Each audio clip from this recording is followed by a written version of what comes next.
안녕하세요. 내정신 채널 간 여러분 반갑습니다. 김찬주입니다. 이같이 막바지에 이른 연말에 함께해 주신 여러분 대단히 감사합니다. 게다가 날씨가 갑자기 또 이렇게 많이 추워졌죠. 그래서 건강 관리 좀 잘 하시면 좋겠고요. 아무튼 뭐 겨울이니까 당연히 춥겠다라는 생각 가지면서 그렇게 우리는 주로 독서에 열심을 하는 그런 우리 모두 되시면 좋겠습니다. 자, 오늘은 날씨와는 반대로 그야말로 뜨거운 자리로 왔습니다. 소위 말하는 클라이막스에 오르는 자리입니다. 그래서 그동안에 길고 긴 소설을 우리가 같이 왔는데요. 오늘 클라이막스에 오를 테고요. 그다음에 다음 주에 마지막 종결로 그렇게 하도록 하겠습니다. 오늘 내용들은 뭐 그렇게 어렵진 않고요. 그냥 편안하게 예술이라는 게 이런 거구나. 또 달이라는 거는 이 소설에서 결국 이 얘기를 하려고 했구나. 그런 생각하면서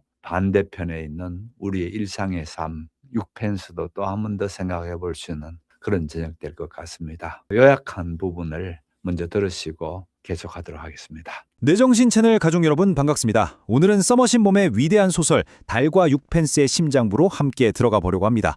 그중에서도 가장 강렬하고 가장 잔혹하면서도 또 가장 숭고했던 한 예술가의 마지막 생애, 바로 찰스 스트리클랜드가 타히티에서 보낸 마지막 3년을 말 그대로 부검하듯이 샅샅이 파헤쳐보겠습니다. 바로 이 문장이 오늘 우리가 여정을 떠날 이유입니다. 도대체 한 인간이 어떻게 자기 삶을 통째로 불태워서 그 누구도 봐서는 안 되고 또 볼 수도 없었던 궁극의 예술을 완성했는가? 어떻게 스스로 걸어다니는 신화가 되었는가? 그 비밀 속으로 지금부터 함께 들어가 보시죠. 자, 여러분, 이걸 먼저 아셔야 해요. 스트리클랜드의 마지막 생애는 작가나 우리가 직접 본 게 아닙니다. 오직 그를 마지막으로 목격했던 몇몇 사람들의 증언을 통해서만 재구성될 뿐이죠. 바로 이 한 발짝 떨어진 거리감, 이게 바로 평범한 사회부조공자였던 스트리클랜드를 이해할 수 없는 신화적인 존재로 만들어버리는 아주 중요한 문학적 장치입니다. 런던이나 파리에서 그는 어땠나요? 그냥 이상한 사람, 무책임한 가장, 사회에 적응 못하는 괴짜였을 뿐이죠. 모두가 그를 비난하고 손가락질했습니다. 하지만 타히티는 달랐어요. 이 원시의 섬은 그의 기이하고 반사회적인 본성을 틀렸다고 재단하는 대신 그냥 거대한 자연의 일부처럼 그냥 있는 그대로 너그럽게 받아들여줬던 겁니다. 아, 바로 이 문장. 이게 스트리클랜드의 마지막을 이해하는 핵심 열쇠입니다. 여러 분석에서도 공통적으로 지적하듯이 사실 변한 건 스트리클랜드라는 사람이 아니었어요. 그를 둘러싼 세상, 즉 환경이 바뀐 거죠. 런던과 파리처럼 모든 사람을 동그란 구멍에 억지로 맞추려는 문명사회와는 달리 타히티는 네모난 못은 네모난 대로, 세모난 못은 세모난 대로 내버려두는 곳이었습니다. 그의 날 것 그대로의 본성이 드디어 아무런 저항 없이 뿌리내리고 자랄 수 있는 토양을 만난 셈이죠. 자, 이제 소설은 우리에게 아주 흥미로우면서도 근본적인 질문 하나를 툭 던집니다. 과연 아름다움을 창조한다는 건 뭘까요? 그리고 이 질문에 답하기 위해 소설은 스트리클랜드와 모든 면에서 완벽하게 반대되는 또 다른 창조자를 무대 위로 불러냅니다. 그 인물이 바로 브루노 선장입니다. 이 사람도 스트리클랜드처럼 아무것도 없는 황무지에서 아름다움을 일궈낸 위대한 창조자였어요. 하지만 그 방식과 철학은 스트리클랜드와는 정말이지 180도 달랐습니다. 야, 이 표를 한번 보세요. 두 사람의 차이가 정말 극명하게 드러나죠. 브루노 선장은요, 땅을 일구고 가족을 사랑하고 노동을 통해 황무지를 풍요로운 농원으로 만들었습니다. 그의 창조는 건설과 질서를 향해 있었고 그 근원에는 신에 대한 믿음이 있었죠. 반면에 스트리클랜드는 어떻습니까? 가족을 버리고 사회를 등지고 모든 관계를 파괴하고 단절하며 완전한 고립 속으로 들어갔습니다. 그의 창조는 기존의 모든 질서를 무너뜨리는 혼돈 그 자체였고 그에게 영감을 준 건 신이 아니라 마치 마귀와도 같은 내면의 광기였던 겁니다. 브루노 선장은 이렇게 순수하게 믿었습니다. 자신과 스트리클랜드가 방법은 달라도 결국 아름다움이라는 같은 별을 보고 있었다고요. 하지만 과연 그랬을까요? 해설은 단호하게 말합니다. 그건 착각이었다고. 한 명은 신의 뜻에 따라 생명의 질서를 만들었고 다른 한 명은 자신의 예술이라는 우상을 위해 세상 모든 것을 파괴할 수 있는 그런 악마적 충동을 따랐을 뿐이라고 말이죠. 이야기는 이제 가장 어둡고 동시에 가장 장엄한 국면으로 접어듭니다. 스트리클랜드에게 내려진 끔찍한 의학적 사형 선고. 그런데 이 저주가 역설적이게도 그가 평생 동안 갈망해왔던 절대적인 자유, 완전한 고립을 선물하게 됩니다. 쿠트라 의사가 그에게 나병, 즉 한센병이라는 진단을 내렸을 때 보통 사람이라면 어땠을까요? 하늘이 무너지는 듯한 절망감에 울부짖었겠죠. 그런데 스트리클랜드의 반응은 정말이지 섬뜩할 정도입니다. 공포도 슬픔도 아니었어요. 그는 마치 자기 일이 아니라는 듯 자신의 육체라는 도구가 이제 어떻게 썩어 문드러져 갈지 냉소적인 호기심을 가지고 관찰할 뿐이었습니다. 이 소설에서 나병은 단순한 질병, 그 이상입니다. 이건 하나의 거대한 상징이죠. 첫째, 나병은 그에게 사회적 죽음을 선고했습니다. 이제 그 누구도 그에게 다가오지 않고 아무것도 요구하지 않죠. 둘째, 바로 그 사회적 죽음이 그에게 완벽한 고립을 선물합니다. 예술에만 몰두할 수 있는 최적의 환경이 만들어진 거죠. 그리고 마지막으로 육체가 썩어갈수록 영혼은 더욱 순수하게 타오른다는 낭만주의적 이상이 이 나병을 통해 가장 극단적으로 실현된 겁니다. 그야말로 신성한 저주였던 셈입니다. 세상 모두가 그를 피하고 저주했습니다. 문명 세계는 그를 완벽하게 버렸죠. 하지만 바로 그 순간 그의 원주민 아내 아타는 문명의 논리를 뛰어넘는 위대한 사랑을 보여줍니다. 그녀의 헌신은 두려움이나 동정이 아니었어요. 그건 그냥 운명과 함께하는 원시적이고 절대적인 충성이었습니다. 자, 이제 드디어 스트링랜드의 삶, 그의 예술이 도달한 마지막 경지에 다다랐습니다. 그리고 바로 이곳에 소설 전체를 관통하는 가장 충격적이고도 경이로운 비밀이 숨겨져 있습니다. 스트리클랜드가 죽은 후 쿠트라 의사는 그의 마지막 거처였던 오두막에 들어갑니다. 그리고 벽과 천장을 가득 메운 그림을 보고 숨을 멈추죠. 인간의 상상력을 초월한 마치 천지창조의 순간을 옮겨놓은 듯한 그 압도적인 걸작 앞에서요. 그런데 그때 아타가 믿을 수 없는 진실을 말합니다. 이 그림을 그릴 당시 스트리클랜드는 이미 1년 가까이 앞을 보지 못하는 맹인이었다는 사실을요. 이게 정말 중요한 지점입니다. 육체의 눈, 즉 현상적인 눈이 멀어버리자 역설적으로 내면의 눈, 즉 본질을 꿰뚫어보는 영혼의 눈이 뜨인 겁니다. 고대 신화 속 눈먼 예언자들처럼 말이죠. 그는 더 이상 바깥 세상을 보고 모방하는 그림을 그린 게 아니에요. 이제 그는 자신의 내면에 존재하는 원초적인 우주, 그 혼돈과 아름다움을 벽에다가 그대로 투사한 겁니다. 이건 재현이 아니라 순수한 창조 그 자체였죠. 그림을 목격한 의사의 이 묘사를 보세요. 그냥 아름답다거나 훌륭하다는 말이 아니죠. 인간 세계의 것이 아니었다. 아름답고도 무서운 비밀을 보고 만 사람의 작품. 이건 우리가 흔히 말하는 미적 쾌감이 아닙니다. 인간이 감히 엿봐서는 안 될 창조의 근원, 그 시면을 마주했을 때 느끼는 숭고한 공포와 경외감인 것이죠. 하지만 스트리클랜드의 마지막 예술은 그림을 완성한 게 아니었습니다. 그의 마지막 행위는 지난 100년간 수많은 독자와 비평가들을 혼란에 빠뜨린 도무지 이해할 수 없는 하나의 명령이었습니다. 그의 마지막 유언, 그것은 바로 아타에게 자신이 죽으면 이 오두막을, 자신의 영혼과 삶을 모두 쏟아부어 창조한 이 위대한 세계를 잿더미로 만들어버리라는 것이었습니다. 흔적도 없이 존재 자체를 지워버리라는 거죠. 도대체 왜 그랬을까요? 여러 해설은 여기에 대해 크게 세 가지 해석을 내놓습니다. 첫째, 그에게 예술은 결과물이 아니라 창조하는 행위 그 자체였다는 겁니다. 일단 완성이 된 작품은 그에게 아무 의미 없는 껍데기였을 뿐이라는 거죠. 둘째, 자신의 영혼이 담긴 작품이 속물들의 세상에 넘어가 값싼 6펜스 따위로 평가받고 거래되는 것을 막기 위한 최후의 저항이었다는 해석입니다. 그리고 마지막, 이게 가장 소름 돋는 해석인데요. 스스로 창조한 세계를 스스로 파괴함으로써 마치 세상을 만들고 또 파괴하는 신처럼 창조주로서의 절대적인 권능을 완성했다는 겁니다. 결국 스트리클랜드의 전설은 우리에게 이 섬뜩하면서도 지독하게 매혹적인 질문을 남깁니다. 예술의 혹은 아름다움의 진정한 가치는 그것이 영원히 박제되어 남는 것에 있을까요? 아니면 가장 찬란하게 타오르는 창조의 순간과 바로 그 정점에서 모든 것을 소멸시켜버리는 그 장엄한 파괴에 있는 걸까요?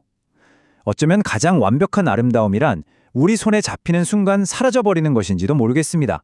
내정신 채널 가족 여러분의 생각은 어떠신가요? 자, 우선 지난주에 했던 거를 잠시 좀 말씀드리면서 오늘 연결 하는 식으로 그렇게 하겠습니다. 지난주에 50장, 53장 이렇게 해드렸었는데요. 한마디로 그동안에 문명사회에서는 사람 구실 못했습니다. 적응이 매우 어려웠고요. 우리도 잘 이해할 수 없는 그런 별종 인간으로서 스트릭랜드였다면은 이 스트릭랜드는 마치 어떤 새로운 세상에 오듯이 온 데가 타히티라는 곳입니다. 이 타히티에 스트릭랜드는 도착해서 스트릭랜드가 타히티에서 어떻게 살아가는가 지난주에 이제 도착하는 거라든지 그런 부분을 봤습니다. 단순히 타히티에 왔다 도피해서 오는 게 아니고요. 귀소 본능이라 할까요? 원래에 갖고 있던 자기 고향으로 되돌아왔다. 이렇게 봅니다. 영감은 워낙 자연적이고 원시적인 것을 동경했던 자신이었기 때문에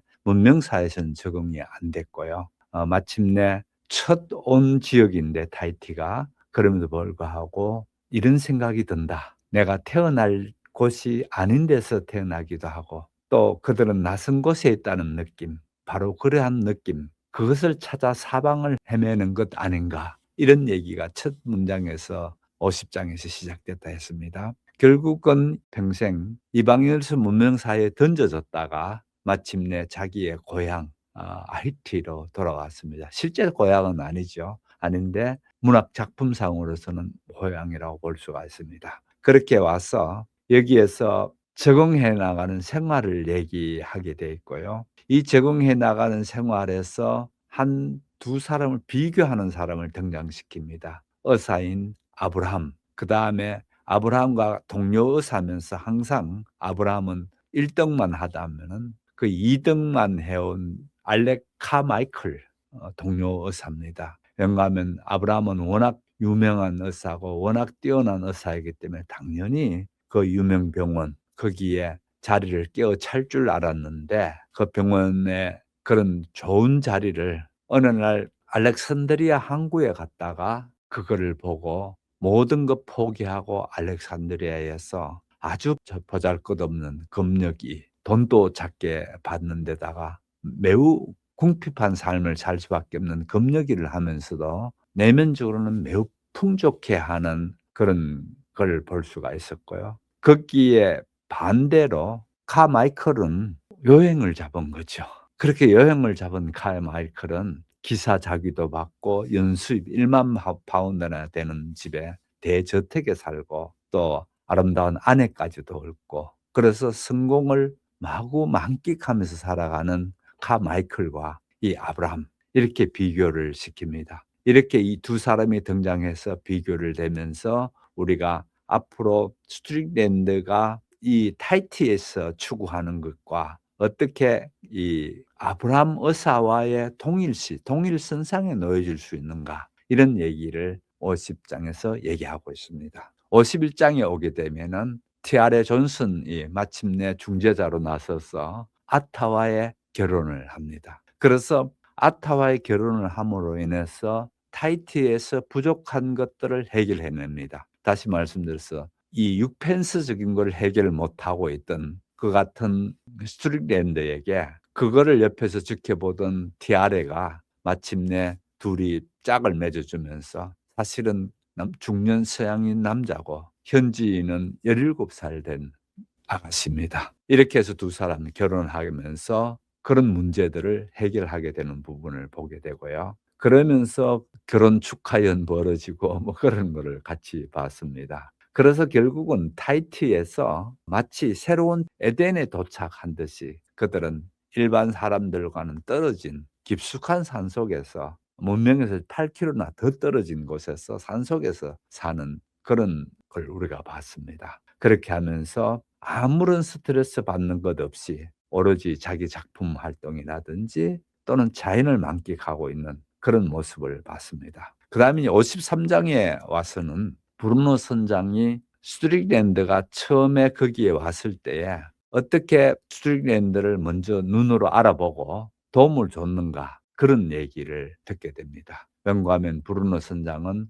원래 예술가적인 꿈을 가지고 있었는데 거기에 마침내 자기는 그 예술가적인 꿈을 이루기에 앞서서 그 무인도 섬을 사서 그 섬을 통해서 마침내 자기 꿈을 이뤄내는 그런 모습으로 보여집니다. 그렇게 해서 결국은 스트릭랜드는 이같이 캔버스 위에다가 자기 꿈을 그린다면은 또 한편으로 이 브루노 선장은 이 무인도 섬에다가 자기의 꿈을 펼쳐내는 그런 걸로 볼 수가 있죠. 아무튼 이런 것이 지난주까지 얘기했다면은 오늘은 이어서 54장부터 56장까지 3개의 장을 할 텐데 여기에서는 완전 클라이막스에 이르게 됩니다. 자, 그러면 먼저 오늘 54장 들어가는 부분을 들어보도록 하겠습니다. 의사의 집을 향해 걸어가면서 나는 최근에 스트릭랜드에 관해 이미 들었던 모든 얘기가 떠올린 하나의 상황을 곰곰이 생각해 보았다. 그는 이곳 외딴 섬에 와서 고향에서처럼 혐오의 시선을 받지 않고 오히려 동정을 받았던 모양이다. 그의 기행도 여기서는 너그럽게 허용되었다. 토박이이든 유럽인이든 이곳 사람들은 그를 괴짜로 보긴 했지만 워낙 괴짜들을 많이 보아온 사람들이라 그럴 수도 있으려니 생각했던 것이다. 세상은 이상한 짓을 하는 이상한 사람들로 가득하다는 것. 사람은 자기 바라는 대로 되는 게 아니라 생겨 먹은 대로 된다는 것을 이곳 사람들은 알고 있는 것 같았다. 그는 영국이나 프랑스에서는 둥근 구멍에 네모난 못이나 마찬가지였다. 하지만 이곳에는 별의별 구멍이 다 있어 제 구멍을 찾지 못하는 못은 없었다. 여기서라고 그가 더 점잖아졌다거나 그 이기적인 성격과 무지막지한 성질이 더 누그러졌다고는 생각지 않는다. 다만 환경이 그에게 유리해졌을 뿐이다. 이런 환경에서만 살았더라면 그도 다른 사람보다 더 고약한 사람으로는 보이지 않았을 것이다. 이곳에 와서야 그는 고향 사람들에게는 기대도 하지 않고 바라지도 않았던 것, 곧 공감을 얻었다. 이러한 생각을 하면서 느낀 놀라움을 나는 브리노 선장에게 얼마간 전달해 보려고 했다. 그는 한동안 말이 없다가 이윽고 입을 열었다. 내 경우만 보자면 그 사람에게 공감을 느낀 게 별로 이상할 건 없어요. 우린 서로 모르고 있긴 했겠지만 결국 같은 것을 지향하고 있었으니까요. 스트릭랜드와 선장은 성격이 전혀 딴판일 텐데 도대체 뭘 같이 지향할 수 있단 말입니까? 나는 미소를 지으며 물었다. 아름다운 말입니다. 대단한 목표로군요.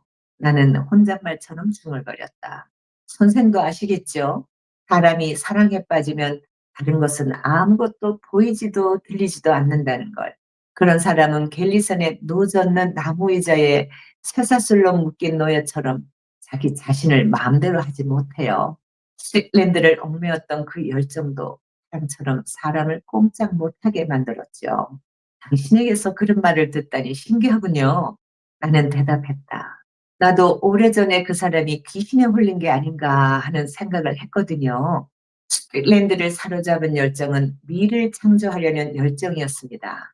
그 때문에 마음이 한시도 평안하지 않았지요. 그 열정이 그 사람을 이리저리 휘몰고 다녔으니까요. 그게 그를 성스러운 향수에 사로잡힌 영원한 순례자로 만들었다고나 할까요? 그의 마음속에 들어서 마귀는 무자비했어요. 세상엔 진리를 향한 갈구가 너무 커서 그것을 얻으려고 자기가 딛고 선 세계의 기반마저 부숴버리려는 사람들이 있어요. 스트릭랜드가 그런 사람이었지요. 진리 대신 미를 추구했지만요. 그 친구에게는 그저 한없는 동정을 느끼지 않을 수 없었어요. 그 말도 신기하군요. 스틱랜드 때문에 큰 불행을 당한 친구가 하나 있었는데 그 친구도 그런 말을 했거든요. 스틱랜드가 한없이 가엽게 느껴진다고. 그렇게 말하고 나는 잠시 생각에 잠겼다. 내게는 그 사람이 늘 헤아리기 어려운 인간이었는데 선장께서는 그 성격을 이해하신 것 같군요. 어떻게 그런 생각이 드셨습니까? 그는 빙긋이 웃으며 나를 바라보았다. 말씀드리지 않았습니까? 나도 나름대로는 예술가였다고. 내게도 그 친구를 움직인 그런 욕망이 있다는 걸 깨달았거든요. 그 친구가 그걸 그림으로 표현했다면 나는 인생으로 표현했을 뿐이지요. 그런 다음 브레너 선장은 내게 이야기를 하나 해주었는데 여기서 그 얘기를 되풀이해야 할 것 같다. 왜냐하면 그 얘기는 스트릭랜드에 대한 나의 인상과 대조가 된다는 점만으로도 뭔가 보탬이 될 것이기 때문이다. 그뿐만 아니라 그 이야기는 그 자체로도 아름다움을 지니고 있었다. 브리노 선장은 브루타뉴 사람으로 한때 해군에서 복무했다. 결혼을 하면서 해군을 그만두고 여생을 조용히 보낼 작정으로 페루 근처에 얼마 안 되는 소유지에 정착했다.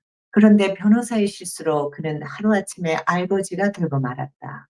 그들 부부는 행복한 삶을 꿈꿨던 곳에서 흥건하게 살고 싶은 마음이 나지 않았다. 그래서 바다에서 생활했던 시절에 가본 남태평양의 운을 걸어보기로 결심했다.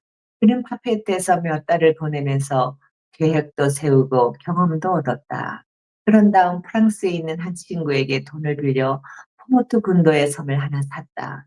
이 섬은 초호를 가운데 두고 육지가 반지 모양으로 빙 둘러 있는 무인도로 관목과 야생 구아바 나무가 온 섬을 뒤덮고 있었다.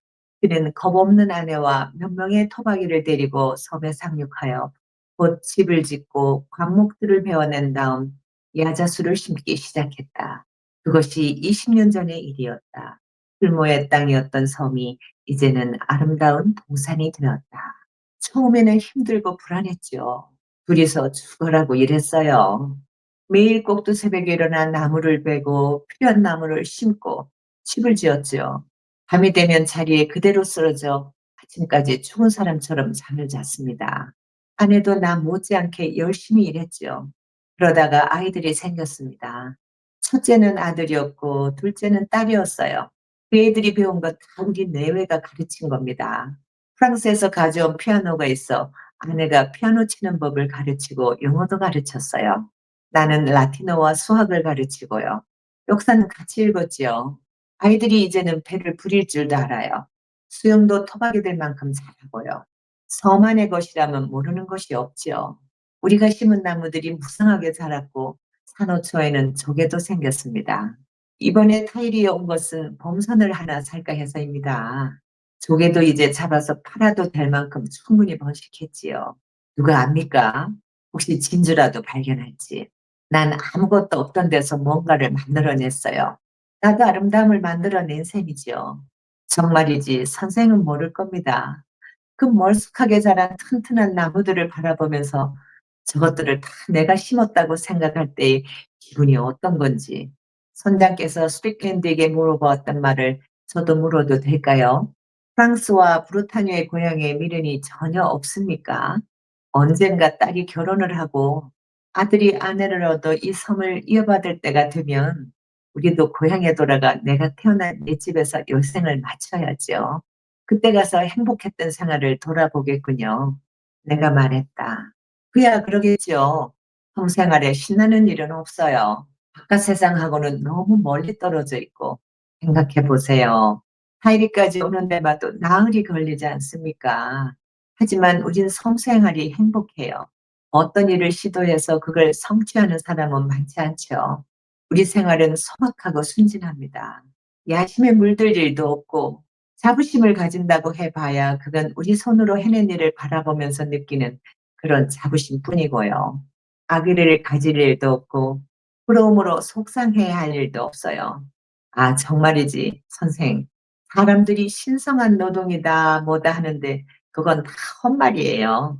하지만 내게는 그게 아주 절실한 의미를 가진 말입니다. 나는 행복한 사람이에요. 당연히 그럴 만한 자격이 되십니다. 나는 미소를 지었다. 나도 그렇게 생각하고 싶어요. 내게 무슨 덕이 있어서 지금 아내와 같은 사람을 얻게 되었는지 모르겠어요. 이 사람은 내게 늘 완벽한 친구이면서 반려자였고 완벽한 애인이자 완벽한 어머니였습니다.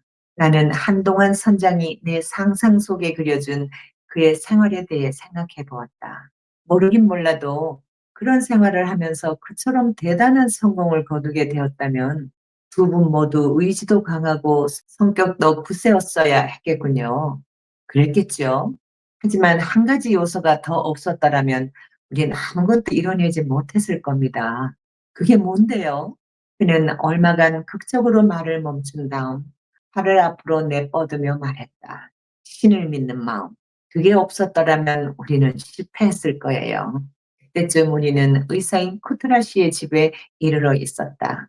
자, 54장 첫 부분에서는 어떻게 스트릭랜드가 타히티라는 공간에서 적응하고 있는가 또는 정착해 가는가 그런 것을 보면서 사회적인 어떤 문제 또 브루노 선장과의 인간적인 그 만남 이런 부분들을 얘기할 텐데요. 여기서 화자는 재밌는 비유를 들고 있습니다. 스트릭랜드가 런던에서나 파리에서 겪었던 갈등과는 다르게 타히티에서는 그 지방에 살고 있는 원주민이나 타히티의 공간들이 스트릭랜드를 동정하거나 용인해 주더라는 겁니다. 큰 차이를 볼 수가 있죠. 문명사회에서는 스트릭랜드가 하는 거를 손가락질하고 비난하고 그렇게 스트릭랜드가 이 문명사회에 적응을 못하는 걸로 나온다면은 여기서는 동정하거나 사람들이 그렇게 용인해 주더라라는 부분인데 마치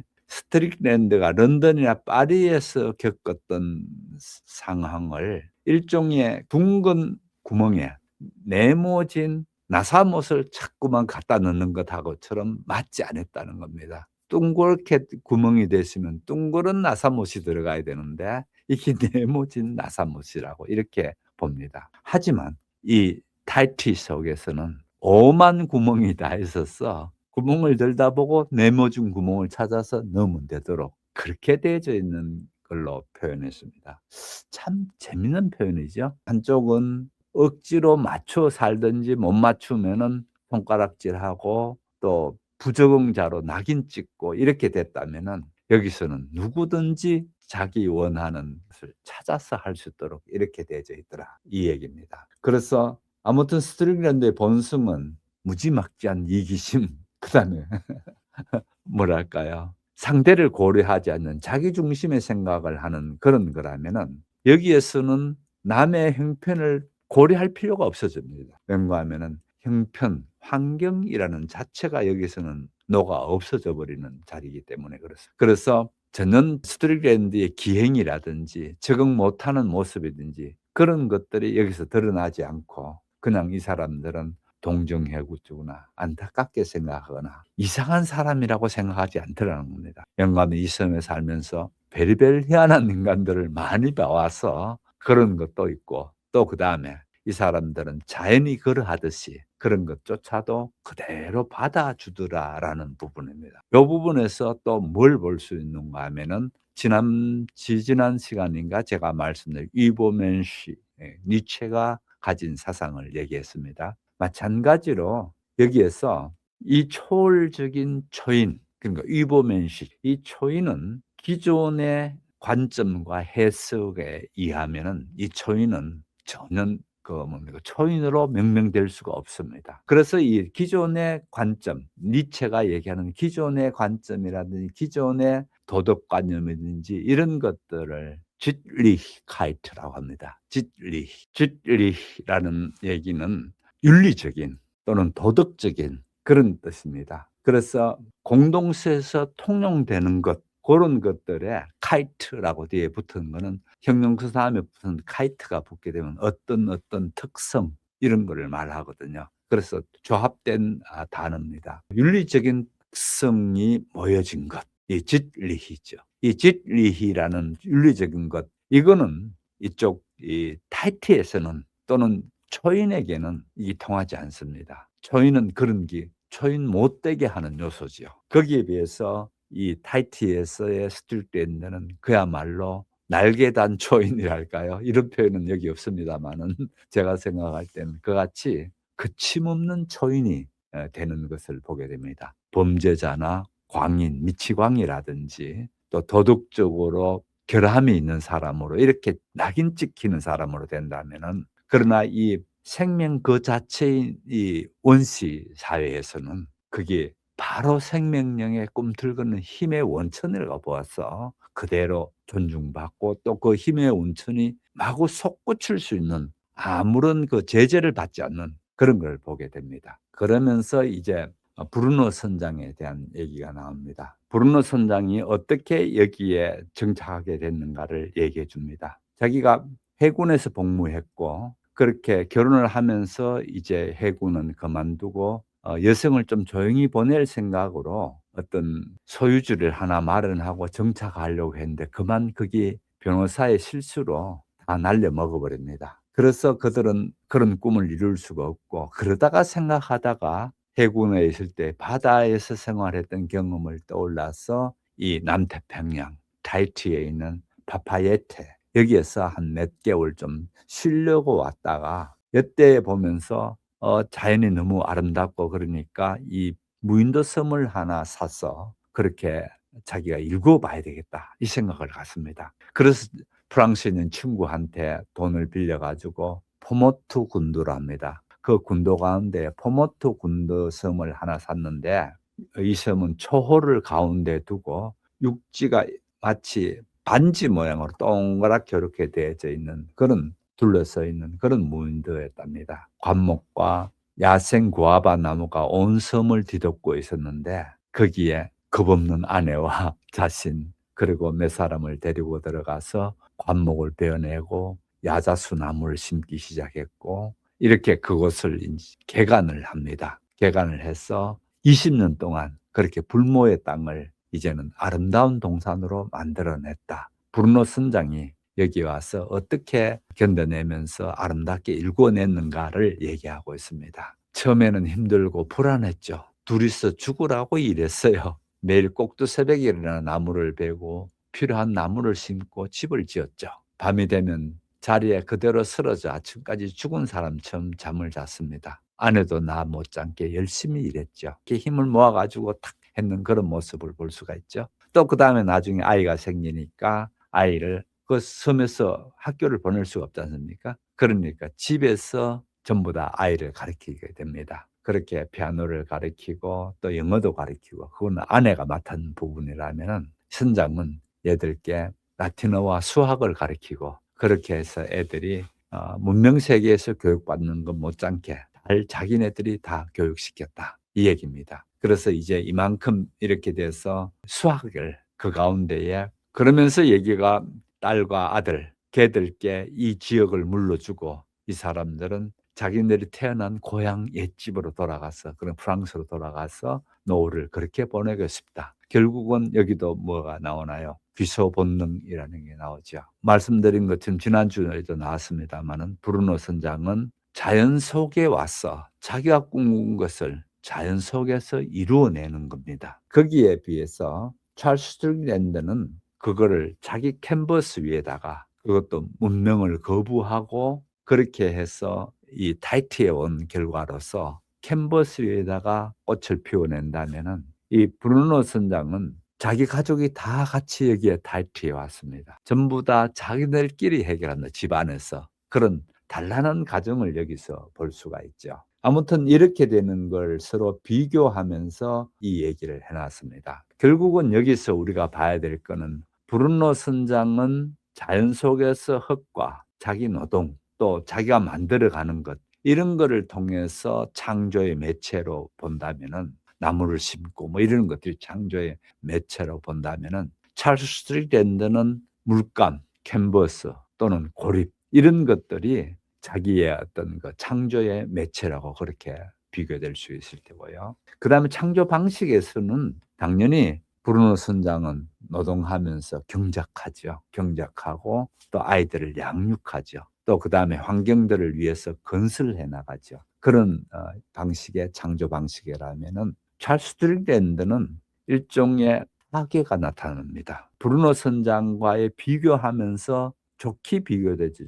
한 사람은 경작하는 사람이라면 한 사람은 파괴하는 사람인데, 파괴가 자기 예술 작품을 파괴해 버립니다. 그 다음에 한 사람은 가족과 같이 또 지역민들과 같이 그렇게 살아가면서 아름다운 꿈을 이루어가는 사람이라면, 여기는 8km나 숲속으로 쭉 들어가서 단절된 상태에서 자기 예술을 펼쳐나가는 것을 서로 비교해 볼 수 있을 것 같고요. 결과물로서는 당연히 번성한 농원을 만들어내는 게 브루노 선장이고, 또 행복한 가정, 남부를 곳 없는 그런 아주 멋진 가정을 형태를 만드는 게 브루노 선장이라면은, 찰스 스트릭랜드는 불타버린 걸작, 자기 작품을 모두 다 불태워버리거든요.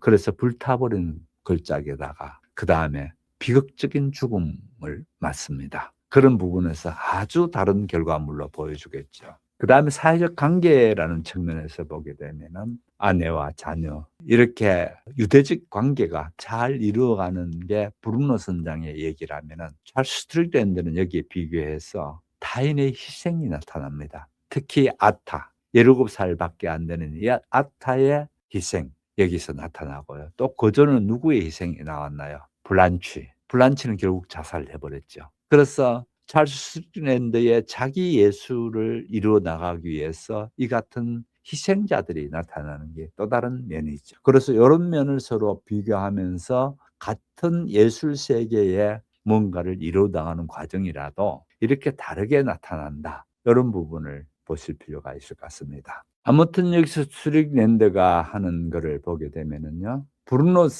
선장이 마지막 결론으로 하는 얘기가 있습니다. 특히 우리가 귀담아 들어봐야 될, 우리가 경청해 봐야 될 그런 얘기인 것 같습니다, 이 부분이요. 그러면 결국은 이 같은 한 사람 똑같이 달을 쳐다보면서 달을 꿈을 이뤄낸 사람들의 얘기라면은 차이는 어떻게 이렇게 차이가 나 버렸는가? 여기에 대해서 브루노 선장이 하는 얘기가 있습니다. 그거는 곧 신을 믿는 마음, 그러니까 하나님을 믿는 마음이 있느냐 없느냐의 차이라는 겁니다. 그대로 읽어 볼게요. 신을 믿는 마음, 그게 없었더라면 우리는 실패했을 거예요. 그럼 이 사람들은 하나님을 믿는 마음이 있어서 이거를 결국은 성공할 수 있도록 그렇게 이뤄냈다는 거예요. 그 이 말이 참 의미 있는 얘기로 되어집니다. 한 사람은 비극적인 어떤 결말을 갖는다면은 한 사람은 해피엔딩으로 나타나는 그런 부분을 이 하나님을 믿느냐 안 믿느냐의 차이가 있더라.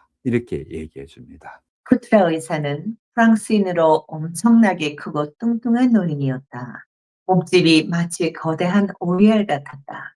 그는 영리하면서도 사람 조합에는 푸른 두 눈으로 이따금씩 불룩 솟은 자신의 배를 흡족하게 내려다보곤 했다. 살결은 불그레하고 머리는 백발이었다. 보기만 해도 금방 호감이 가는 그런 사람이었다. 그는 프랑스의 시골집에서나 볼 수 있을 법한 방에서 우리를 맞았다. 그 방의 분위기에서는 폴리네시아 골동품 한두 점이 기이하게 보였다. 그는 내 손을 덥석 부여잡고 정말 거대한 손이었다. 아주 반가운 표정을 지었다. 그래도 그 표정에서 그가 빈틈없는 사람임을 엿볼 수 있었다. 그는 브리노 선장과 악수를 하면서 깍듯하게 부인과 아이들의 안부를 물었다. 한동안 인사가 오가고 섬에 관한 이런저런 소식, 코프라와 바닐라 수확에 관한 얘기를 주고받은 다음 화제는 이윽고 나의 방문 목적에 이르렀다. 여기서 나는 쿠트라 씨가 한 얘기를 그대로 옮기지 않고 내 말로 바꾸어서 하겠다. 생동감 넘치는 그 말재간의 느낌을 한 달이 건너 표현하기는 불가능하기 때문이다. 그의 목소리는 우람한 몸집에 잘 어울리게 깊고 우렁우렁했으며 극적인 요소를 날카로운 감각으로 잘 포착했다. 그의 얘기를 듣고 있으니 진짜 영국 구경처럼 흥미진진했다. 아니, 웬만한 영국보다 훨씬 재미있었다. 어느 날 쿠트라 씨는 병이 난 어느 늙은 여족장을 보러 카라바오로 왕진을 갔던 모양이다. 그는 비대한 늙은 여인이 살갗이 까만 시종들 무리에 둘러싸여 담배를 뻑뻑 빨면서 커다란 침대에 누워있던 광경을 아주 실감나게 묘사했다. 진찰이 끝난 뒤 그는 다른 방에 안내되어 음식을 대접받았다. 날생선과 튀긴 바나나, 그리고 닭고기, 또 뭔지 모르지만 전형적인 토착 음식이 나왔어요.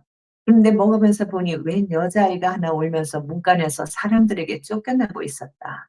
그때는 별 관심을 두지 않았는데 돌아가려고 바깥에 나와 달구지를 타려다 보니까 아까 그 아이가 저만치에 서 있는 것이었다. 아이는 애처로운 표정으로 그를 쳐다보았다.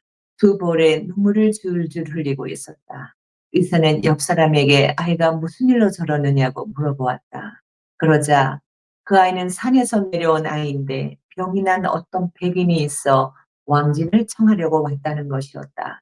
그런데 여기 사람들이 의사 선생님 귀찮게 하지 말라며 내쫓았다고 했다. 그는 아이를 불러 직접 용건을 물어보았다. 아이는 전에 폴레르 호텔에서 일했던 아타가 보내서 왔으며 붉은 수염 아저씨가 병이 났다고 했다. 그러고는 구겨진 신문지 조각에 싼 것을 그의 손에 불쑥 디밀었는데 보니 100프랑짜리 지폐 한 장이 들어있었다. 붉은 수염이 누구지? 그는 곁에 있던 사람에게 물어보았다. 거기서 7km 떨어진 골짜기에서 아타와 살고 있는 영국인 화가를 그렇게들 부른다고 했다. 설명을 듣고 보니 스트릭랜드임을 알 수 있었다. 하지만 거기까지 가자면 걸어가야 했다. 비로소는 갈 수 없는 거리였다. 그런 사정이라 다들 그 아이를 쫓아보려고 했던 것이다. 솔직히 말해서 하고 의사는 나를 향해 말했다. 좀 주저되더군요.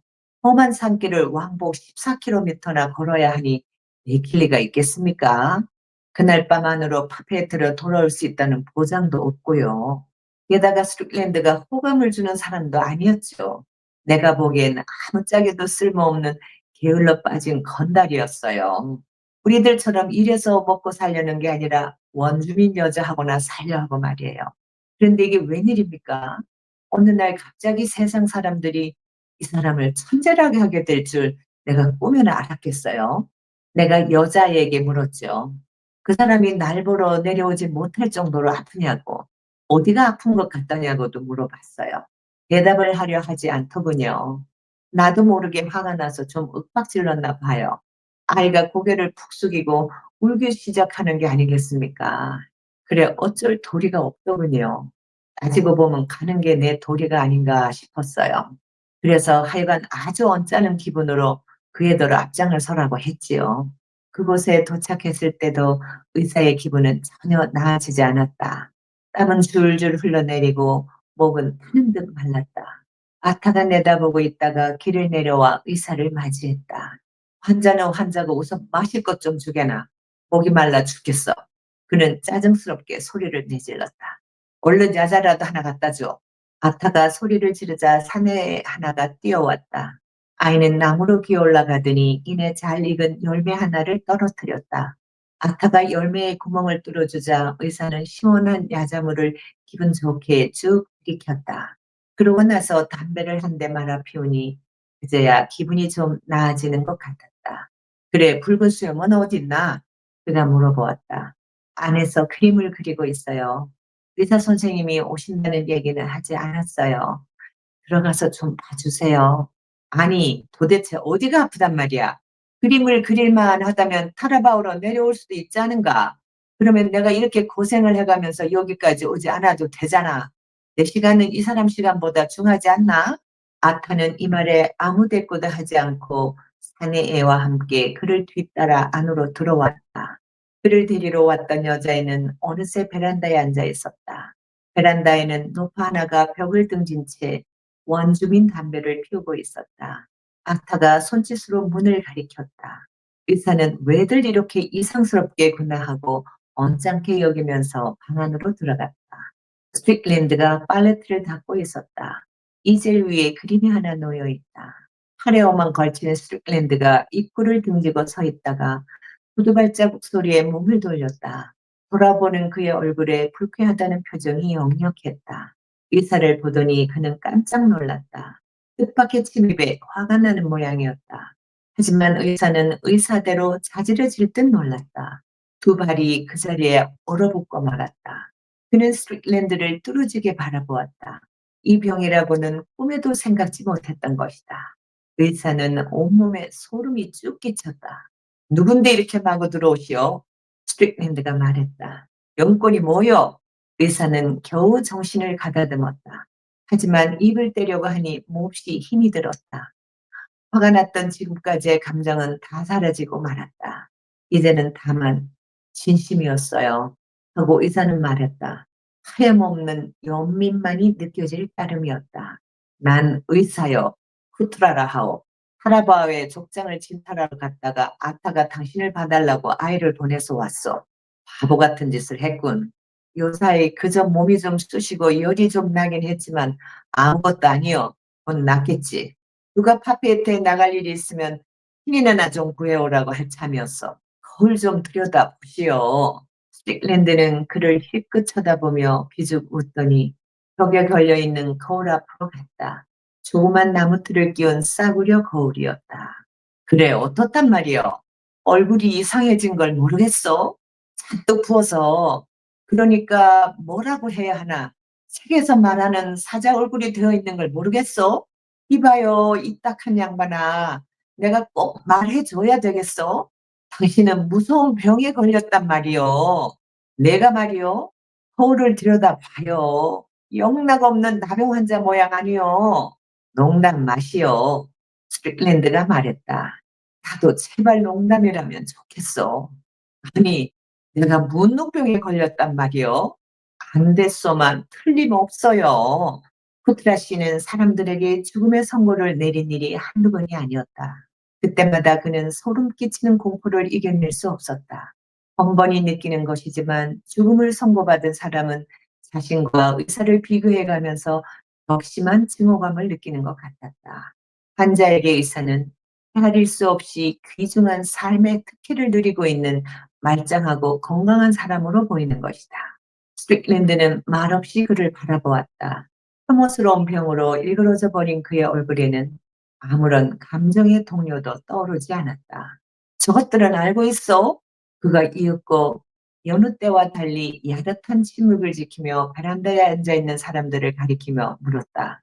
여기 토박이들은 이 증세를 잘 알고 있어요. 의사가 말했다.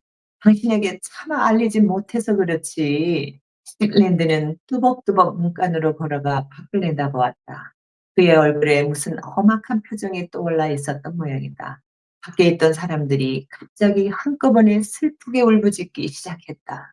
그러고는 다들 큰 소리로 울어댔다. 스트릭랜드는 아무 말도 하지 않았다. 잠시 식구들을 바라보고 있더니 다시 방 안으로 들어왔다. 얼마나 더 살 것 같소? 그걸 어찌 알겠소? 20년을 가는 수도 있어요. 빨리 진전되면 고마운 거요. 스틱랜드는 이젤 앞으로 가더니 거기에 놓인 그림을 물끄러미 바라보았다. 먼 길을 오셨겠소. 중요한 일을 알리러 온 사람에게는 보답이 있어야 마땅하니 이 그림을 가져가시오. 지금은 아무것도 아니겠지만 언젠가 이를 가진 것을 기뻐할 날이 있을지도 모르오. 쿠드라 씨는 그곳까지 왔다고 하여 사례를 바라지는 않겠다고 굳이 사양했다. 100프랑짜리 지폐도 벌써 아타에게 돌려준 뒤였다. 하지만 스틱랜드는 한사코 그림을 받으라고 했다. 그런 다음 두 사람은 베란다로 나갔다. 원주민 식구들이 격렬하게 흐느끼고 있었다. 자, 55장에 와서는 한센시병을 앓고 있는, 그러면서 마지막에 이 세상을 떠나게 된 스트릭랜드를 알고 있는 쿠트라 의사를 통해서 얘기를 듣게 됩니다. 구성들이 좀 특이하게 되죠. 이 사람의 얘기가 하나 나오고, 그전에는 선장에 대한 얘기가 있었죠. 브루노 선장에 대한 증언이 하나 나오고, 그 다음에 또 이어서 마지막으로 봤던 사람이 이 의사인 쿠트라라는 사람이었답니다. 그래서 이 쿠트라라는 사람을 통해서 얘기를 듣게 됩니다. 왜 이같이 작가는 요 같은 형태를 쓰는고 하니, 이 사람 저 사람 이런 증언들이 모아지게 되면은 결국은 어떻게 되나요? 신화화되기 쉽죠. 한 사람이 쭉 알고 있으면은 그 얘기보다는 이 사람의 시각, 저 사람의 얘기, 또 이 사람의 얘기가 전해지면 또 이렇게 얘기가 자꾸만 전파되어 가는 그런 신화화 형태, 이런 방식의 소설 기법을 쓰지 않았는가 얘기입니다. 이 커트라 우사는 외관상으로 보면은 상당히 거대하고 뚱뚱하고 쾌활한 인물입니다. 그래서 음식, 담배, 뭐 대화 이런 걸 즐기하는 그런 의사인데, 한마디로 전형적인 육펜스에 속한 사람이죠. 그 육펜스의 사람인데, 이 사람이 나병에 걸린 마지막에 찰스 스트릭랜드를 진료를 갑니다. 진료를 가서 그렇게 마지막 나병 환자로서의 생을 마감하는 찰스 스트릭랜드에 대한 증언이 나오게 되어 있습니다. 그러면 나병이 뭐냐? 한센시병이라고 하지요. 또는 문둥병이라고 그렇게까지 얘기했습니다. 그러나 요즘은 다 빼고 한센시병 이렇게 말하고 있습니다. 상당히 꺼려하는 병이었고, 6세기에 인류 역사상 6세기에 처음으로 알려져 가지고 이 병에 대해서 정식으로 알려져서 했는데, 그전부터도 이런 병은 있었는 것 같습니다. 그러나 이 나병균에 의해서 이게 일어나는 병이다라는 걸 알게 되었습니다. 보니까 나균이라는 균 이름이 미코박테리움 레프라에 이렇게 돼 있네요. 균이 일으킨 병인데 특히 안구나 피부, 신경, 호흡기, 점막 이런 거를 통해서 발전을 일으키거나 홍반을 일으키거나 또는 감각 상실을 일으키게 되면서 아주 흉측한 그런 모양으로 되는 바람에 매우 꺼려하는 병 중에 하나였습니다. 그런데 이 병이 왜 이같이 말초신경계나 피부를 침투하는지는 아직도 현대의학이 정확히 모른답니다. 아마 호흡기 중으로 감염되지 않을까 이런 정도만 되지 모르고 있고요. 이 나병에 걸린다는 기간이 잠복기가 워낙 길다고 합니다. 수년에서 해서 수십 년까지 걸리기도 하고 또 매우 다양한 형태로 나타나고 있고 그래서 참 여러 가지로 아직도 풀리지 않는 그런 병이라고 하고요. 한센병 환자가 있고요. 그다음에 한센 병력자가 있더구만요. 한센병 환자는 피부 도말 검사를 해서 그 세균 지수를 나타내는데 그 지수가 양성으로 나타나거나 활동성으로 나올 때에 이런 환자를 한센병 환자라고 하고요. 거기서 한센병력자라는 거는 이미 세균은 없어졌는데 그 같은 증후군은 없어졌는데 증상은 여전히 진행되고 있는 사람을 병력자라고 그렇게 이런 부분도 좀 우리가 상식적으로 알아둬야 될 부분이 아닌가라는 생각이 듭니다. 오늘날 한센병을 치료하는 방식은요. 한 설령 병에 걸렸더라도 2주에서 2개월 정도 약을 먹으면은 더 이상 다른 사람께 전염되지 않도록 중지되어지고요. 그러나 병형에 따라 가지고는 대개 5년에서 20년 정도를 꾸준히 약을 먹어줘야 된답니다. 그래야 더 이상 진행이 안 되어지면서 또 다른 사람께 전염도 안 되고 그렇게 된다고 하는데요. 뭐 오늘날은 이 정도라 치더라도 당시에는 거의 치료약이 없는 병이었거든요. 그래서 그런 부분의 전이해를 가지고 한센스병에 대해서 아시고 가시면 좋겠습니다. 쿠트라 의사가 여족장이 병에 걸렸다 해서 왕진을 가게 됩니다. 그 자리가 타라바오 왕진이라는데요. 그 타라바오라는 지역으로 왕진을 가서 비대하고 늙은 족장을 그렇게 왕진을 하고 그렇게 나오려고 하는데 그때 한 아이가 바깥에서 울고 있는 걸 보게 됩니다. 그래서 어린아이가 그렇게 울고 있으니까 무슨 일이냐 해서 물어봤더니만 어린아이가 종이에 돈을 사서 이렇게 쥐고 있는데 돈을 이렇게 펼쳐 보여주면서 100프랑짜리 지폐였다 합니다. 그래서 100프랑짜리 지폐를 의사께 내놓으면서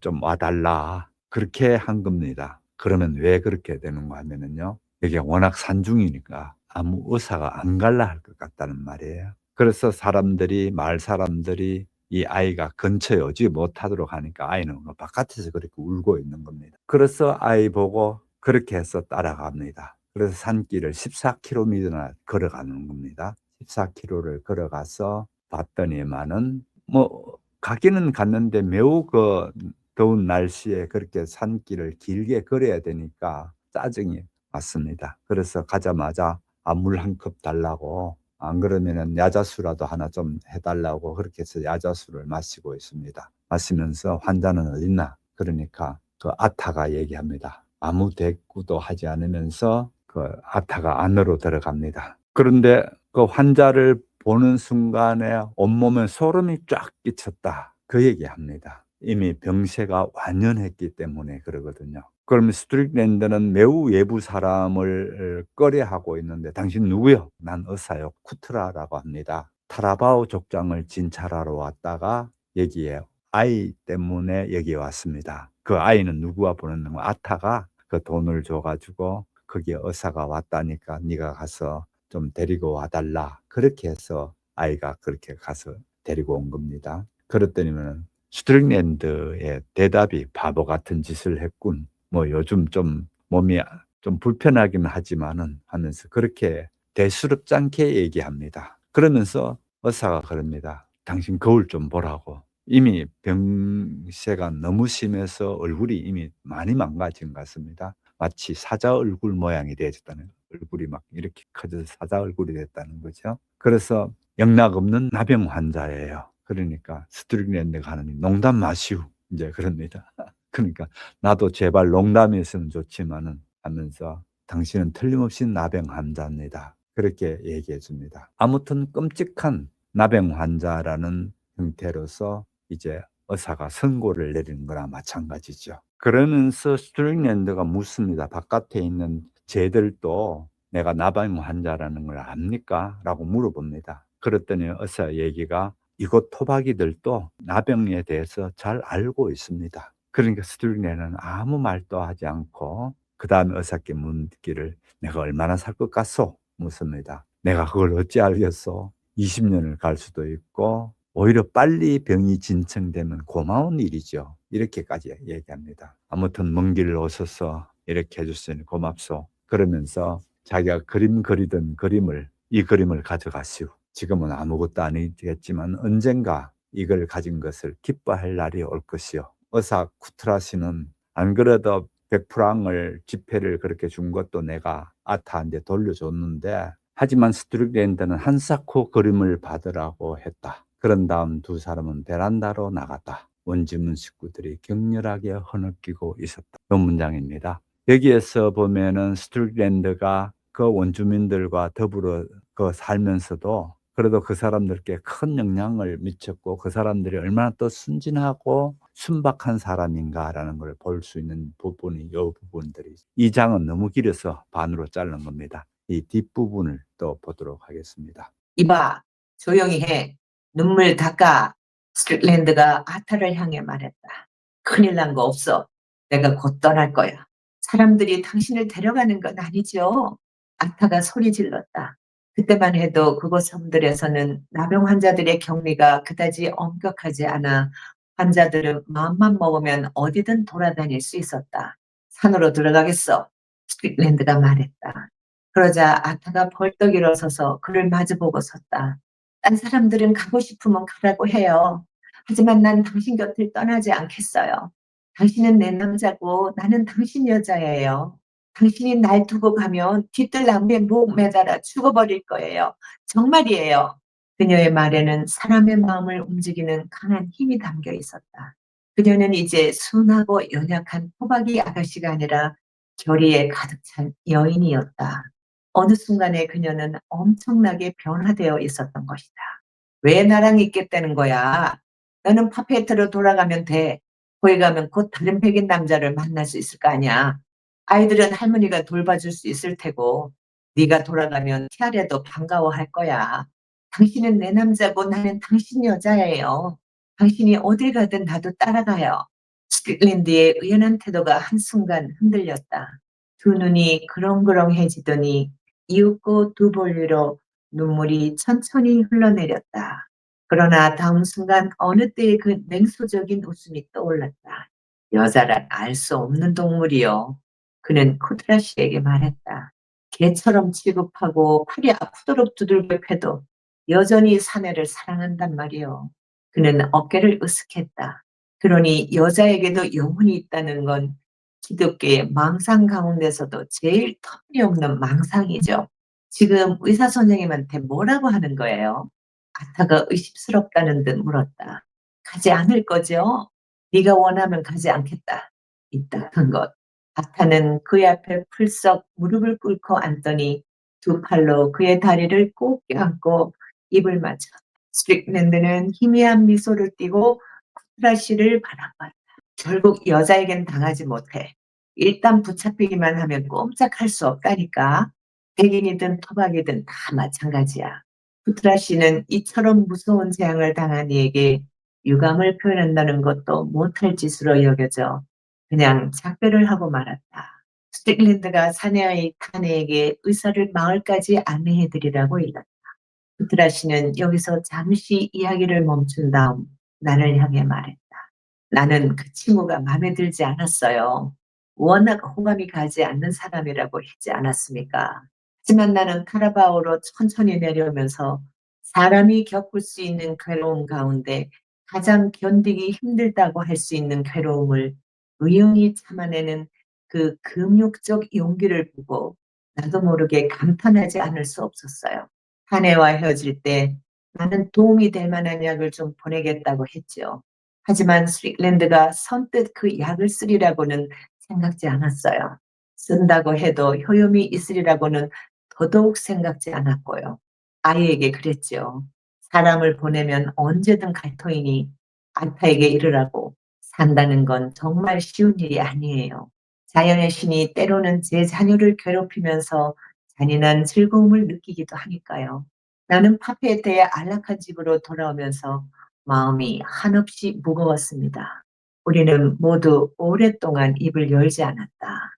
하지만 아타가 사람을 보내지는 않았습니다. 이윽고 의사가 말을 이었다.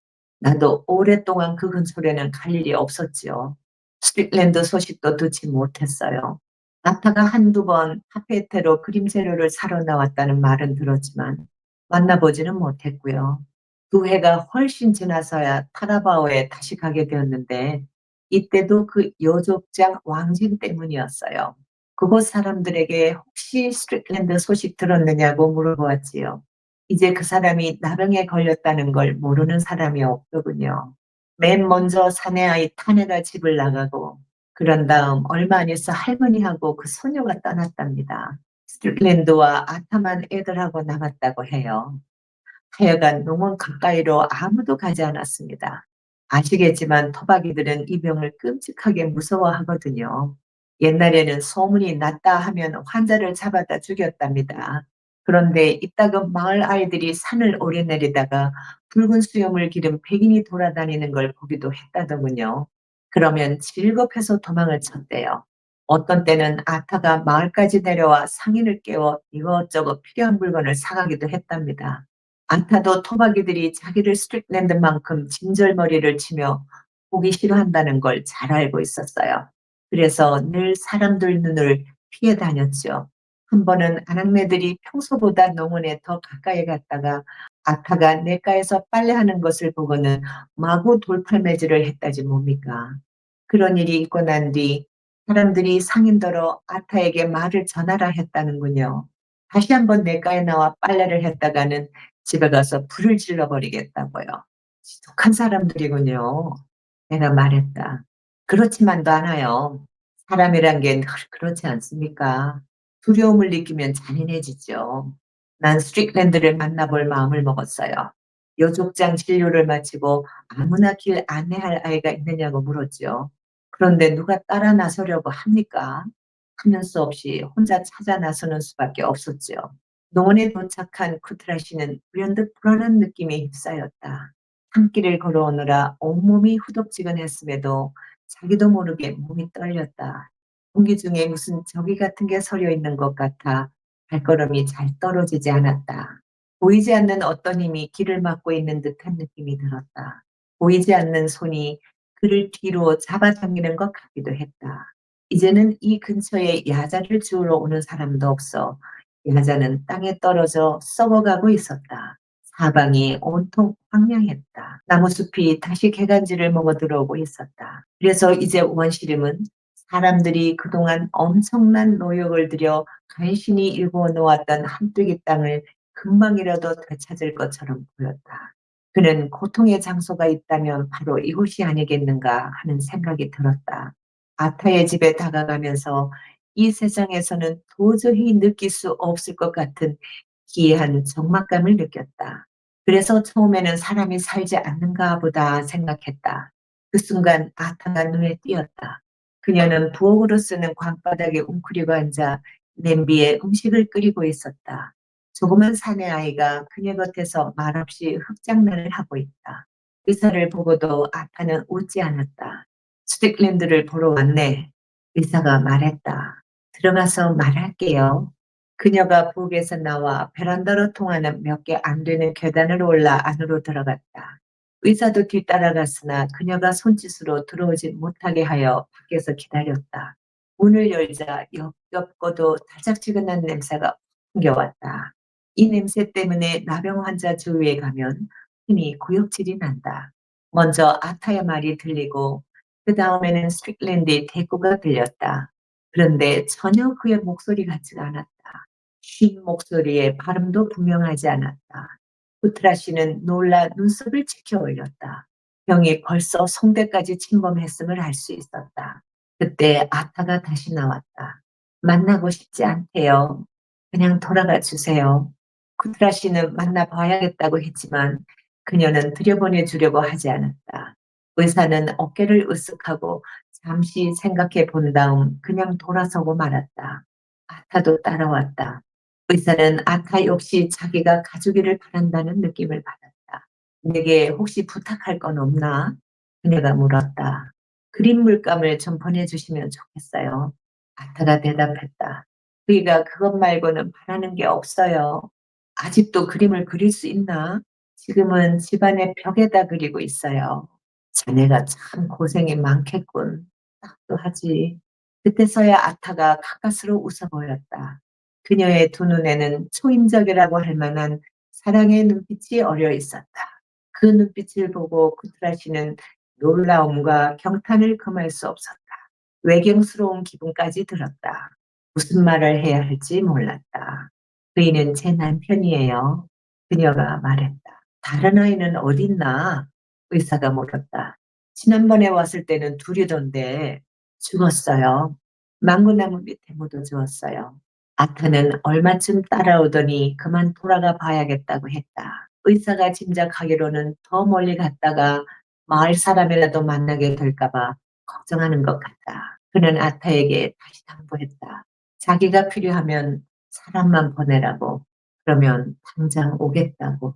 그러니 스트링랜드는 아타 보고 하는 얘기가 병세가 심하고 이러니까 더 깊은 산속으로 들어가자고 그 얘기합니다. 그러니 아타가 다른 사람은 몰라도 나는 당신 곁을 떠나지 않겠어요. 중요한 얘기가 나옵니다. 당신은 내 남자고 나는 당신 여자예요. 당신이 날 두고 가면 뒷뜰나무에 목매어 달아 죽어버릴 거예요. 정말이에요. 이 얘기합니다. 그러면서 아무튼 더 이상 깊은 산에도 가지 않고 마지막을 곁에서 지키겠다는 그런 아타의 그 순정 어린 마음을 보게 됩니다. 그러면 스트릭랜드가 아타인데 그럽니다. 왜 나랑 있겠다 그러느냐? 너는 파파예테로 돌아가면은 그곳에서 다른 백인 남자를 또 만날 수 있을 거야. 아이들은 할머니가 봐줄 테고, 영감 애가 벌써 낳지요, 이 집에서도. 그러니 그쪽으로 가라고 그렇게 얘기합니다. 그랬더니 또 얘기합니다. 당신은 내 남자고 나는 당신 여자예요. 당신이 어디를 가든지 나도 따라갈 거예요. 그렇게 얘기합니다. 그러니 스트링랜드도 감동이 됐는지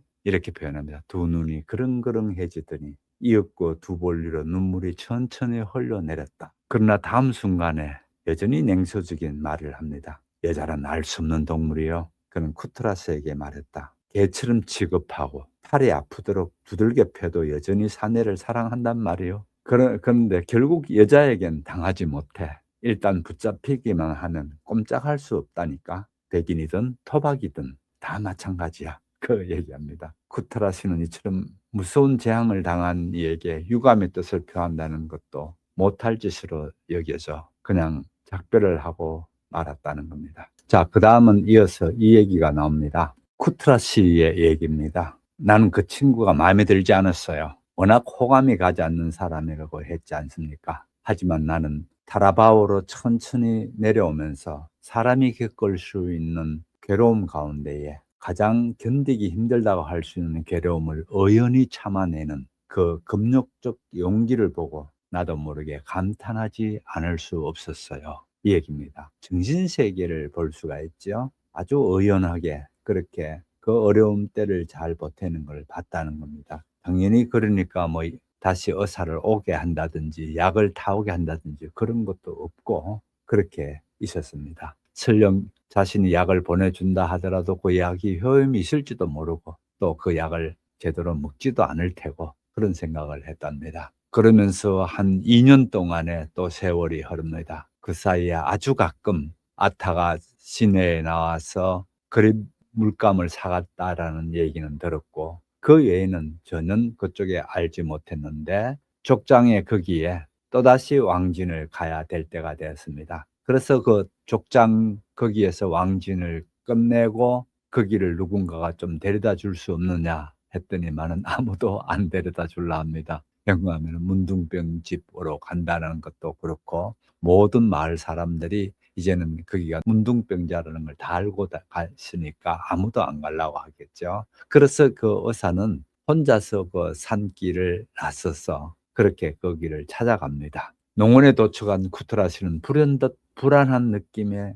휩싸였다. 산길을 오르느라 온몸이 후덥지근했음에도 자기도 모르게 몸이 떨렸다. 뭔가 예감이라는 걸 느끼고 있는 걸 보게 되지요. 공기 중에 무슨 적이 같은 게 서려 있는 것 같아. 공기에 나쁜 적이가 있다. 나쁜 의도가 있다. 그런 건 실상은 과학적으로는 얘기가 될 수 없겠죠. 그러나 심리적으로는 공기 중에 마치 그런 걸 있을 수는 있겠죠. 충분히요. 그렇게 사람의 발길이 끊어진 곳이다 보니까 가는 길이 보통 이렇게 만만치 않습니다. 예를 들어서 그나마 나 있던 길이 이미 주변의 풀들과 그다음에 그 나무들로 인해서 거의 길이 없어져 버리는 상황이고, 집 근처에 야자나무를 봤더니만은 아무도 야자를 거둬가지 않는 바람에 야자가 떨어져서 땅에서 썩고 있는 그런 부분을 봤고요. 마침내 가서 아타한테 얘기합니다. "내가 스틱랜드를 보러 왔네." 그렇게 했더니 아타가 "들어가서 말할게요." 그렇게 하더니만은 나와서 얘기가 아무도 만나고 싶지 않다고 한답니다. 그래서 바깥에서 언뜻 들어봤을 때의 그 목소리가 전혀 알아들을 수 없는 목소리로 변해 있는 걸 보게 됩니다. 병원균이 침범해서 인제 성대까지도 망가졌다는 걸 알 수가 있는 경우죠. 그래서 못 들어오게 하니까 어쩔 수 없이 못 만나 보고 나와야 되는 반에 의사는 묻습니다. "혹시 필요한 거라든지 부탁이 있나요?" 그렇기 때문에 "그림 물감을 좀 사서 보내 달라." 인제 그 얘기를 합니다. 그러니까 "아직도 그림을 그리나?" 인제 이렇게 물어봅니다. "이제는 집안의 벽에다가 그리고 있어요." 그 얘기를 듣습니다. "아이고 자네가 고생이 많구만." 이렇게 하고 인제 말했더니 가까스로 그때서나 아타가 웃음을 보이더라는 겁니다. 그다음 보세요. 그녀의 두 눈에는 초인적이라고 할 만한 사랑의 눈빛이 어려있다. 아타의 순정을 볼 수가 있죠. 그 눈빛을 보고 구트라시는 놀라움과 경탄을 금할 수가 없었다. 외경스러운 기분까지 들었다. 무슨 말을 해야 할지 몰랐다. 그때 아타가 하는 말입니다. "거인은 내 남편이에요." 그래서 의사가 묻습니다. "다른 아이들은 어디 갔나? 지난번 왔을 때 둘이 있었는데." 그렇게 했더니만은 "아이들이 죽었어요. 그래서 망고나무 밑에다 묻어줬어요." 이렇게 얘기를 듣습니다. 그러면서 돌아오는 길을 좀 따라오던 아타는 더 이상 안 따라오면서 가야겠다고 합니다. 왜냐하면 마을 사람들이 혹시나 볼까 싶어서 그렇게 가게 되고, 그렇게 해서 두 사람이 헤어지는 게 이 장의 마지막이었습니다. 이제 56장의 마지막에 가게 되면은 이 세상을 떠나는 얘기가 나옵니다. 자, 그러면 우리 여기에서 저자는 왜 여기에 나병이라는 병을 동원시켰을까? 이거를 같이 한번 생각해 보겠습니다.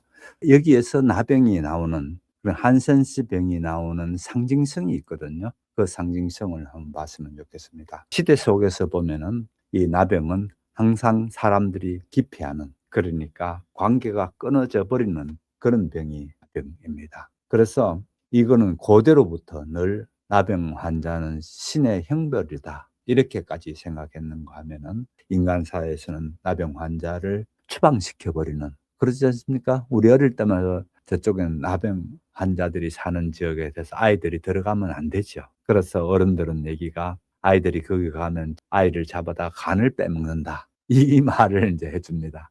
그래서 아이들은, 저는 어릴 때만 해도 정말 거기 가면 간 빼먹는 줄 알았죠. 그만큼 아이들이 그쪽에 가서 나병이 전염되지 않도록 하겠다는 뜻에서 그렇게 됐는데, 아무튼 일종의 신성한 저주입니다, 나병은. 신성한 저주가 이 스트릭랜드에게 그렇게 내리면서 완벽한 고립, 그러니까 사람들로부터의 단절을 이렇게 되게 되지요. 그다음에 나병의 육체는 사실은 가면 갈수록 흉악하게 허물어진다고 합니다. 그래서 스트릭랜드는 자기 자신의 육체는 마치 사자 얼굴처럼 그렇게 붓고 커지면서 흉측스러워질지 모르지만은 자기가 갖고 있는 그림에 대한 그런 천재적인 어떤 그런 꿈, 그거는 자기 자신의 육체가 사그라지는 거에 비해서 꾸준히 그게 커 나가고 있는 부분을 보게 됩니다. 완전히 반비례하고 있는 부분을 보죠. 그다음에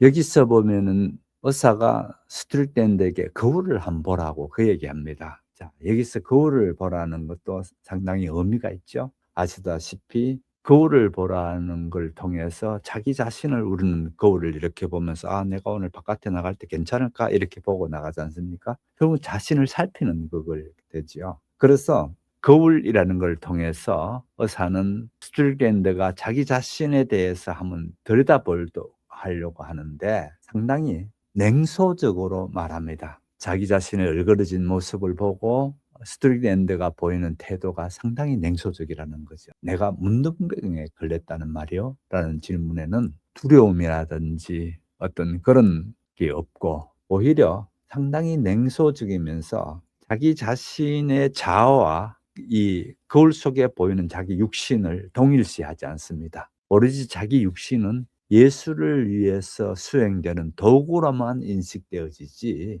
도구가 망가진 거에 대해서도 그렇게 불편함이라든지 뭐 어떤 실존적 공포를 느낀다든지 그런 걸 보이지 않는 부분을 보게 됩니다. 그래서 상당히 스툴랜드가 어떤 예술 세계에 있으면서 높은 정신 세계에 있는가라는 부분을 엿볼 수 있는 부분이 될 테고요. 또 그다음에 여기서 아타의 자세를 우리는 봐야 됩니다. 매우 숭고한 그런 마치 성경의 룻기에 나오는 그런 여인의 순종성, 그다음에 헌신 이런 것들을 그대로 보고 있는 부분에 숭고한 사랑을 보게 되고요. 스트링랜드의 첫 번째 아내나 블란치나 서양인들은 다 조건을 따지고 뭘 따지는 게 많지요. 감정적 줄다리기를 하죠. 거기에 비해서 여기에 스트릭랜드가 지금 맞닥뜨리고 있는 이 아타는 전혀 그런 걸 안 보입니다. 그래서 말을 이렇게 하죠. "개처럼 두들겨 패도 여전히 사랑하는 여자라고."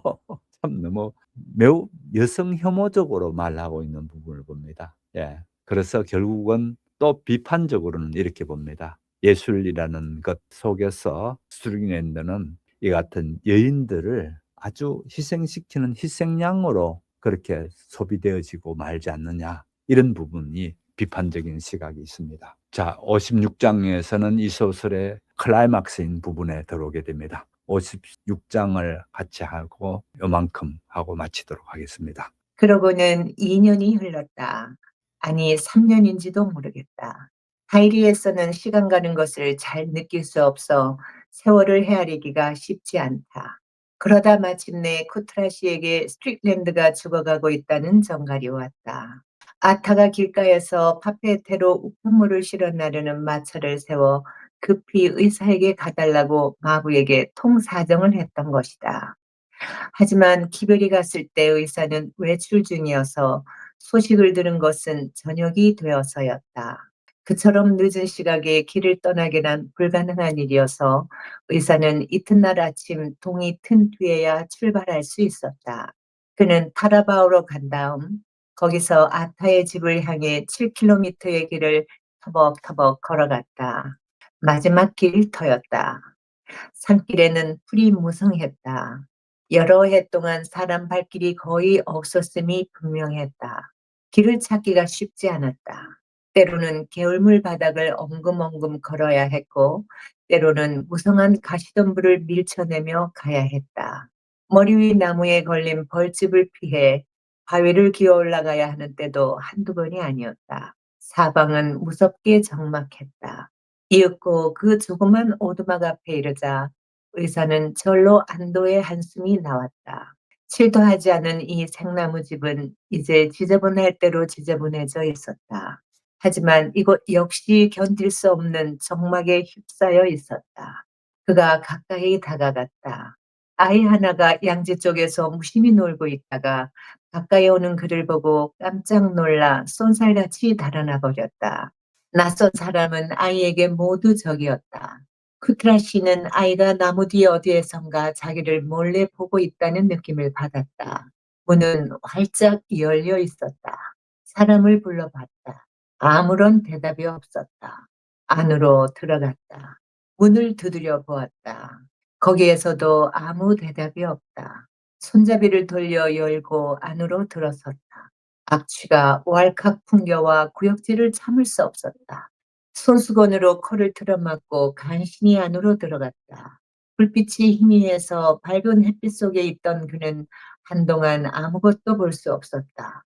그러다가 깜짝 놀랐다. 자기가 지금 어디에 있는지 알 수 없었다. 갑자기 마법의 세계에 들어선 것만 같았다. 거대한 원시림과 나무들 밑으로 벌거벗은 사람들이 오가는 모습을 본 듯한 느낌이 들었다. 다음 순간 그는 사방의 벽에 그림이 그려져 있다는 사실을 깨달았다. 제길, 내가 더위를 먹었나? 그는 혼잣말로 중얼거렸다. 뭔가 희미한 움직임이 있어 돌아보니 아타가 바닥에 누워 조용히 흐느끼고 있었다. 아타! 그가 불렀다. 아타! 그녀는 알아듣지 못했다. 또다시 역겨운 악취가 정신을 아득하게 만들어 그는 여송년에 불을 붙였다. 어둠에 익숙해 갔다. 이제 그는 벽에 그려진 그림들을 찬찬히 바라보면서 온통 야릇한 감정에 휩싸였다. 그림에 대해서는 아무것도 몰랐지만 이 그림들엔 이상하게도 그를 감동시키는 무엇이 있었다. 방바닥에서 천장에 이르기까지 사방의 벽이 기이하고 정교하게 구성된 그림들로 가득 채워져 있었다. 뭐라 형용할 수 없이 기이하고 신비로웠다. 그는 숨이 막혔다. 이해할 수도 분석할 수도 없는 감정이 그를 가득 채웠다.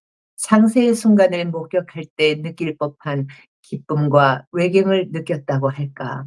무섭고도 관능적이고 열정적인 것, 그러면서 또한 공포스러운 어떤 것, 그를 두렵게 만드는 어떤 것이 거기에 있었다.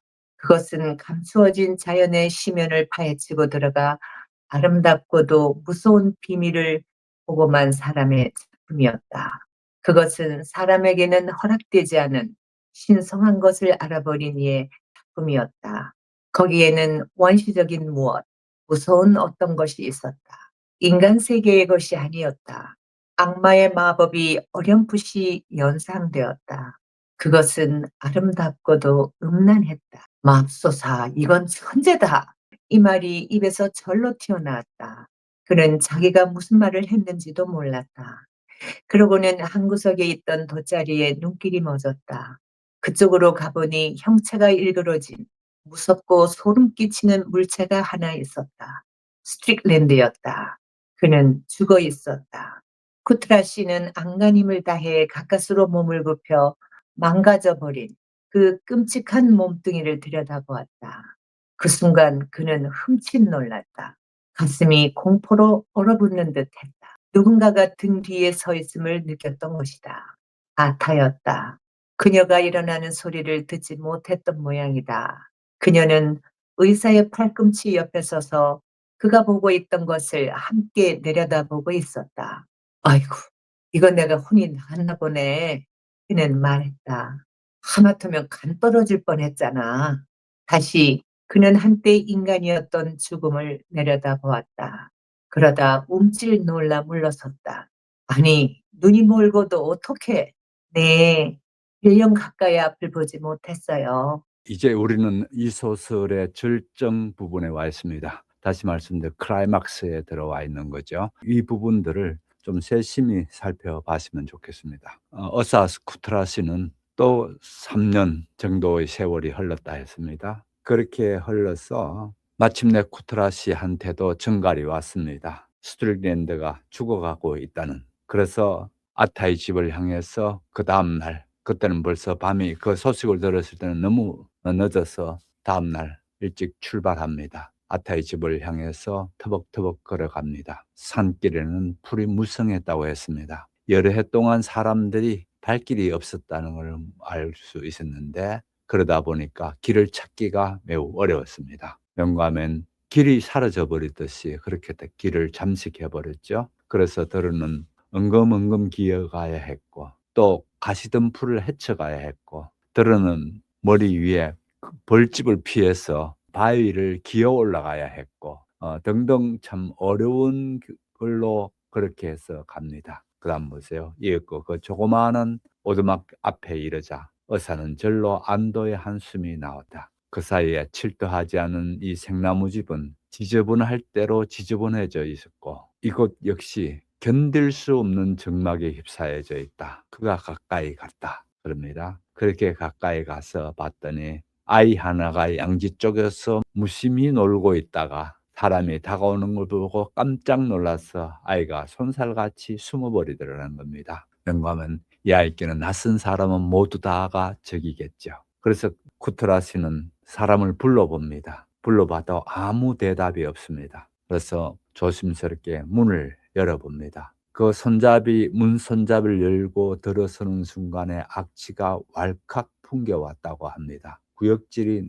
날 정도였고 손수건으로 코를 틀어 막고 간신히 안으로 들어가 봅니다. 불빛이 희미해져서 햇빛 속에도 한동안을 제대로 볼 수가 없었는데 그러다가 이제 밝은 데서 어두운 데들은 차츰차츰 이제 동공이 열려지죠. 그래서 이 동공이 열려졌을 때 봤더니 갑자기 마법의 세계에 들어와 있는 것 같았다. 이 부분입니다. 거대한 온실임과 나무들 밑으로 벌거벗은 사람들이 오가는 모습을 본 듯한 느낌이 들었다. 다음 순간 그는 사방의 벽에 그림이 그려져 있다는 사실을 깨달았다. 그렇죠. 사방의 벽에 그림이 그려져 있는 그 안을 지금 들어가서 깜짝 놀라는 겁니다. 그래서 오히려 자신에게 제기를 내게 더위가 먹었나 하면서 혼잣말로 중얼거립니다. 희미한 움직임이 있어 봤더니만은 바닥에 아타가 누워 있는 겁니다. 그때 아타, 아타 하고 불러봅니다. 그러나 그녀는 대답하지 않습니다. 역겨운 악취가 정신을 가득하게 했고 그래서 그는 여성년을 한 대 불을 붙여서 피워묻습니다. 눈이 점차 어둠에 익숙해졌고 이제 그는 벽에 그려진 그림을 찬찬히 바라보면서 온통 야릇한 감정에 휩싸여져 있다. 그 다음 보십시오. 그림에 대해서 아무것도 몰랐지만 이 그림에는 이상하게도 그를 감동시키는 무엇이 있었다. 그렇게 그려진 그림 속에서 감동을 하게 됩니다. 무엇라 형용할 수 없고 기이하고 신비로웠다. 그는 숨이 막혔다. 이해할 수도 분석할 수도 없는 감정이 그를 가득 채웠다. 창세의 순간을 목격할 때 느낄 법한 기쁨과 외경을 느꼈다고나 할까. 무섭고도 관능적이고 열정적인 것, 그러면서 또한 공포스러운 것, 그를 두렵게 만드는 어떤 것이 거기에 있었다. 그것은 감추어진 자연의 심연을 파헤치고 들어가 예술 세계에 이제 자꾸만 이렇게 들어가오는 걸 우리가 보게 되죠. 아름답고도 무서운 비밀을 보고만 사람의 작품이었다. 그러니까 스트릭랜드가 마지막으로 그러는 이 작품이 얼마나 깊이 있는 작품인가라는 것을 보게 됩니다. 그것은 사람에게는 허용되지 않는 신성한 것을 알아보는 이의 작품인 것이었다. 원시적인 무엇, 무서운 어떤 것이 있었다. 인간 세계의 것이 아니었다. 악마의 마법이 어렴풋이 연상되었다. 그것은 아름답고도 엄란했다. 맙소사, 이거는 천재다. 저절로 그 말이 입에서 튀어나오는 겁니다. 그는 자기가 무슨 말을 했는지도 몰랐다. 그리고는 한쪽 돗자리에 보니까 어떤 일그러진 형체가 있었는데 그 형체가 바로 이미 죽어 있는 스트릭랜드의 시체였다는 겁니다. 쿠트라시는 안간힘을 다해 가까스로 몸을 굽혀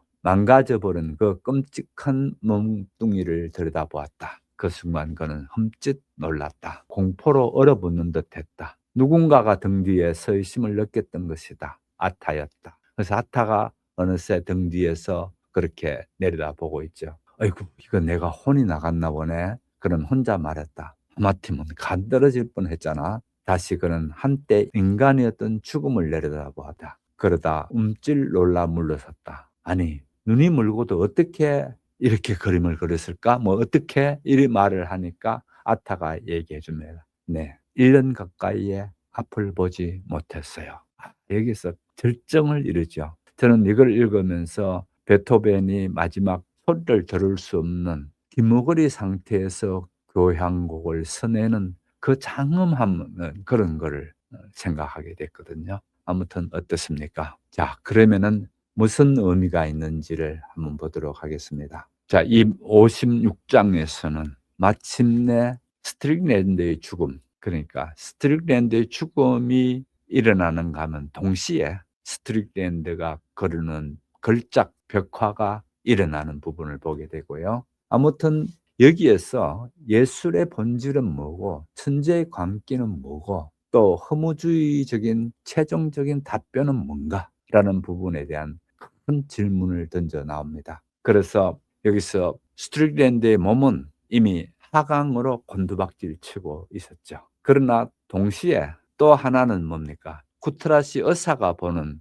이 예술 세계로 눈뜸이 일어나고 있는 부분을 보게 되죠. 결국은 이 신비로운 그림 앞에, 그야말로 기이하고 신기로운 그림 앞에서 숭고한 미학, 숭고미, 그거를 보게 됩니다. 공포와 경외가 마구 결합되어진 그런 감정인데, 그 감정이 오두막 안에서에서 사방에 그려진 그림 가운데서 의사 쿠트라시는 그걸 보게 됩니다. 더더욱 이것이 1년 동안 눈먼 사람이 마지막으로 남겨놓은 그림이었다는 부분에서 충격을 받게 되죠. 자, 그러면 여기에서 어떤 의미가 있는가를 한번 볼게요. 그리스 신화에 나오는 티레시아스와 오디푸스에 대한 것을 그대로 여기서 볼 수가 있습니다. 티레시아스는 눈이 멀었기 때문에 진실을 볼 수 없었다면 오디푸스는 진실을 깨달은 후에 스스로 자기 눈을 찔러버리죠.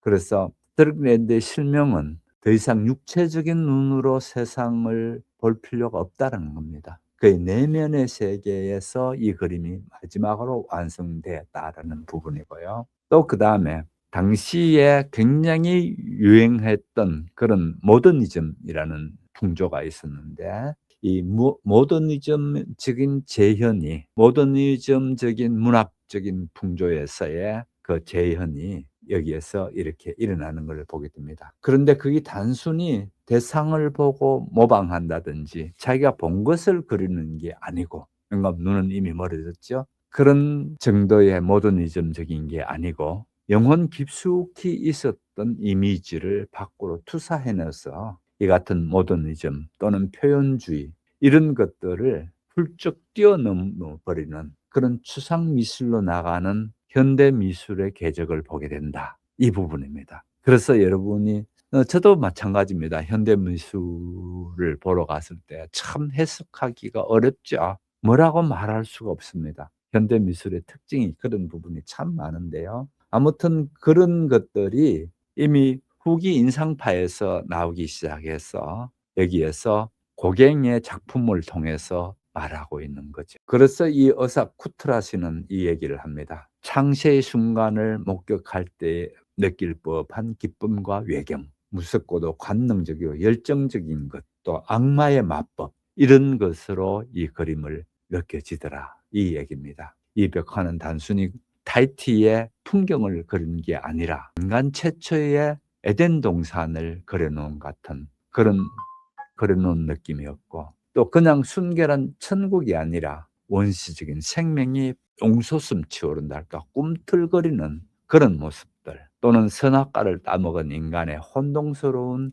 에덴, 그런 모습들을 그대로 여기서 보여주고 있지 않는가, 이렇게 보는 겁니다. 결국은 스트릭랜드는 나병으로 인해서 자기 육체라는 걸 불태워 버린다면은 동시에 벽화라는 것으로 자기 정신을 거기에 정화해서 나타난 경우였다, 이렇게 보시면 됩니다. 자, 그래서 54장에서 56장까지를 우리가 오늘 봤는데요. 이 장에서는 서머싯 모음의 어떤 탁월한 그 소설적 기법을 볼 수가 있다는 건데, 예를 들어서 여기에서 쿠트라시라든지 브루노라든지 이런 사람들의 입을 통해서 이 사실들을 알게 되고 또 기술되어지는 소설 기법이었죠. 그거는 또 이런 걸 갖게 된답니다. 만일 스트릭랜드가 계속해서 자기 입으로 말하게 됐을 때에는 사람들이 이 소설에 대해서 매우 분석적으로 덤벼들 거라는 겁니다. 과연 죽음을 목격했다면 어떻게 죽었나라는 것부터 시작해서,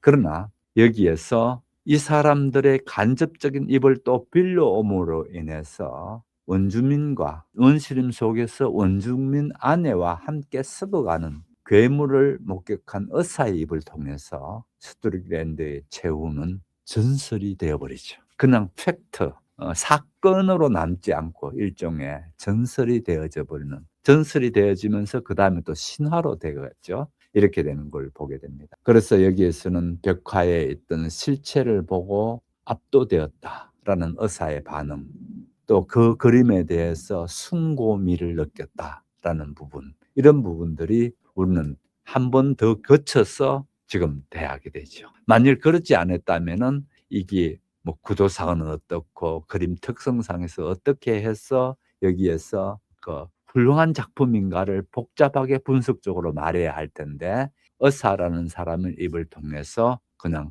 훌쩍 또 넘어가는 것을 보게 됩니다. 결국은 예술가의 광기와 천재성이 어떤 윤리나 행복 이런 것과는 서로 양립될 수 없다는 것을 보여주면서 결국은 파국이라는, 마지막으로 나둥거려진다고 본다는가 하면은, 또 한편으로는 이 파국으로 낯떨어지는 이 순간에 또다시 정화라는 모습으로 피어오르는 그런 거에서 참 묘한 부분이 있습니다. 결국 스트릭랜드는 타히티의 흙으로 돌아갔고 또 불 속으로 살았었겠지만은 그의 소멸 방식이야말로 아름다움이었다는 겁니다. 가장 완벽한 아름다움은 이런 데서 본다는 거죠. 그래서 그 아름다움을 텍스트는 아주 역설적으로 그렇게 말하고 있는 부분이 봅니다. 그 최고의 역설적인 장면이 뭔가 하면은 모든 것을 불태워 버리라는 스틸랜드의 마지막 유언이었죠. 자, 오늘은 이만큼 이렇게 하면서 다음 주에는 결말 부분을 하면서 마치면서 특히 이 소설은 무슨 의미가 있고 또 어떤 질문을 우리에게 던져오는가를 결말 부분에서 함께 생각할 수 있는 그런 주간이 될 것 같습니다. 함께 해주신 여러분 감사드리고요. 대단히 감사합니다. 안녕히 계십시오.